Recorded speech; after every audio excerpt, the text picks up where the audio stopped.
Que legal!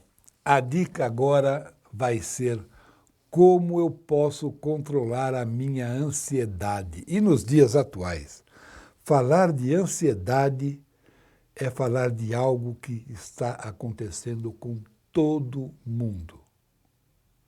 Seja de manhã, seja de tarde, ou seja de noite, todo mundo passa por momentos de ansiedade extrema hoje em dia. Principalmente aqui no nosso país. Seja de que lado for que você segue as tendências, sejam econômicas, políticas ou de partidos, ou o que for.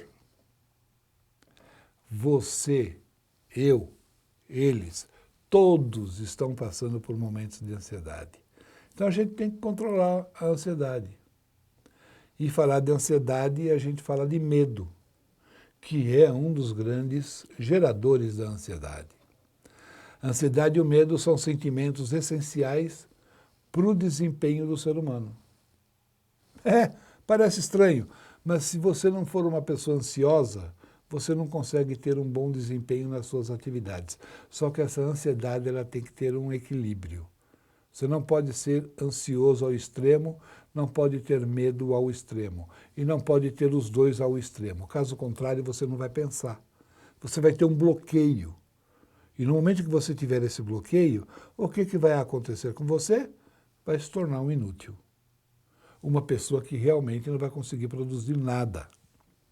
Tá? E vai te levar a uma situação perigosa chamada fobia social, que nada mais é do que um transtorno comportamental, caracterizado por esse medo e por essa ansiedade.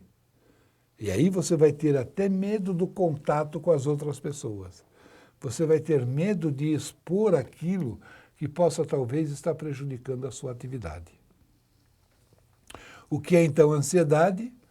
Ansiedade, eu vou ler aqui agora, ansiedade é um estado psíquico de apreensão ou medo, provocado pela antecipação de uma situação desagradável ou perigosa. O quadro de ansiedade vem acompanhado por sintomas de tensão, em que o foco do perigo antecipado pode ser interno ou externo. No trabalho, a ansiedade aumenta devido a vários itens, que para alguns podem transformar-se em um transtorno sem controle. Para outros, algo que eles vão gerenciar, controlar e contornar de uma forma mais fácil. Tudo vai depender da capacidade que a pessoa tem de autogerir o seu pensamento e suas sensações e emoções. Desafios como preparar uma reunião, uma apresentação de vendas e resultados. Quantas vezes a gente já não teve que se deparar com isso? Quantas vezes a gente já não passou tempos e tempos e tempos para começar a tentar resolver algo, para apresentar numa reunião, para participar numa reunião e não sabe o que o pessoal vai perguntar. Então você não sabe se você leva vários arquivos, se você coloca muito backup no seu PowerPoint, coloca os números e se alguém perguntar exatamente daquele número que você colocou, mas que você não se recorda exatamente do que se trata. Então, deixa eu colocar um comentário aqui, eu coloco um pop-up aqui.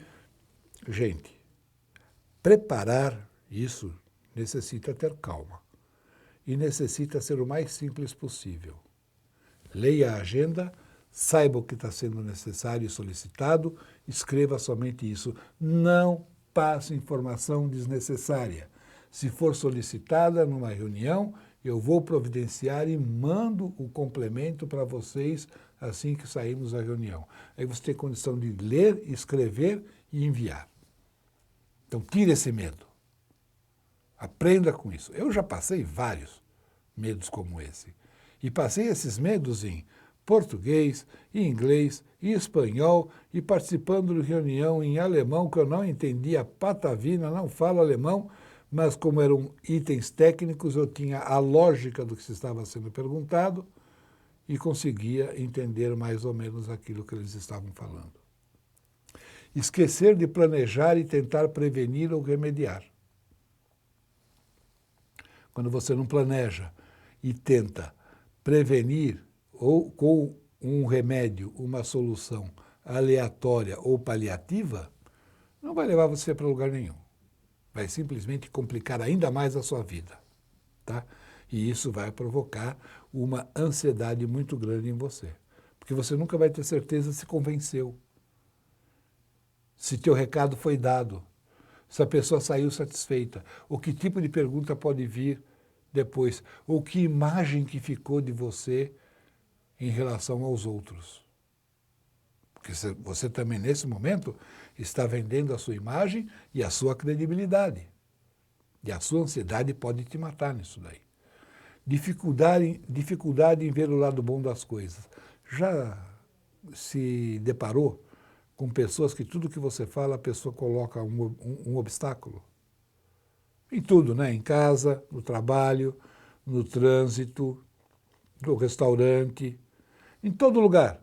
Com amigo, no happy hour, tem sempre aquele fulaninho, aquela fulaninha que fala alguma coisa negativa em função do que você está falando.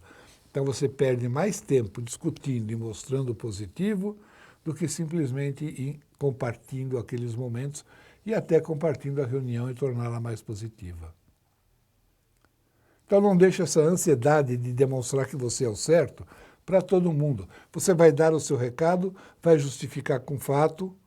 Acabou. Quem quer acreditar, tudo bem. Quem tem dúvida, você depois chama para uma conversa à parte, mas não envolva todos naquela ansiedade que você tem de demonstrar que você é o correto. Isso não é uma batalha. Isso é um problema em que você está trabalhando com o medo de não ser compreendido. Falta de uma prática de algo que elimine o estresse do trabalho. O estresse do trabalho pode ser eliminado de várias maneiras. Tem gente que coloca um fone de ouvido para ouvir uma boa música. Tem outro que gosta de ouvir alguma coisa, pessoas falando algo, mas que não tenha nada a ver com o seu trabalho. Tem gente que quando vai trabalhar no home office deixa a televisão ligada só para ouvir um ruído, para não entrar no tédio. Ou seja, existem várias maneiras de você eliminar o seu estresse na sua atividade, mas que não tire o seu foco da sua atividade. E falta de tempo para rever mentalmente os passos a passos do seu trabalho. Existe um outro item que é muito importante, que é a falta de organização e divisão da sua atividade pessoal da profissional. Eu cansei de ver liderados da minha equipe chegarem no trabalho 10 horas da manhã, quando eu tinha que chegar às 9, e já chegar resolvendo problemas da sua vida pessoal no telefone. Até ligar seu computador, até começar a trabalhar, até entrar no ritmo do trabalho, ele já tinha que sair para o almoço. Voltava com aquela pendência que ele ainda tinha, ele trabalhava no mínimo 3, 4 horas por dia, o restante era resolvendo coisas pessoais. E tem aquele que vai para casa, no momento de resolver seus temas pessoais, no momento de conviver com a sua família, de conviver com seus filhos, ele leva aquele trabalho que ele não conseguiu realizar no trabalho para terminar em casa. Aí tem uma dúvida, aí precisa de um arquivo que está na rede, aí precisa de uma coisa ou de outra, ele vai procrastinando. Lembra que a gente falou num bloco de treinamento? Ele vai procrastinando, vai aumentando a sua ansiedade, gerada pelo medo de não cumprir os prazos necessários. Tem que deixar o trabalho na empresa e deixar os problemas de casa em casa. Tá? Liberte-se do medo. Libertar-se do medo é escolher manter o foco. E escolher manter o foco é fazer com que todos os passos que você já deu para chegar onde está são importantes. Lembrar que cada detalhe é relevante. E isso fará com que você se sinta cada vez mais tranquilo. Então, controlar a ansiedade significa trabalhar o seu eu, a sua mente, a sua inteligência cognitiva aliada à sua inteligência emocional e fazer isso refletir em uma capacidade de ação. Ações proativas, com criatividade, com capacidade de gerar e gerir ações e negócios. Gostou? Esse curso é um treinamento que tem 18, 20 horas de treinamento. Vários módulos. Nós podemos preparar isso personalizado para você, individualmente ou também para uma equipe de trabalho na sua empresa. Entre em contato, www.institutoporcino.com.br. Essas dicas estarão sempre disponíveis na TV Relacionamento, TV Caminhos de Sucesso. Grande abraço para você, eu vejo vocês na próxima dica.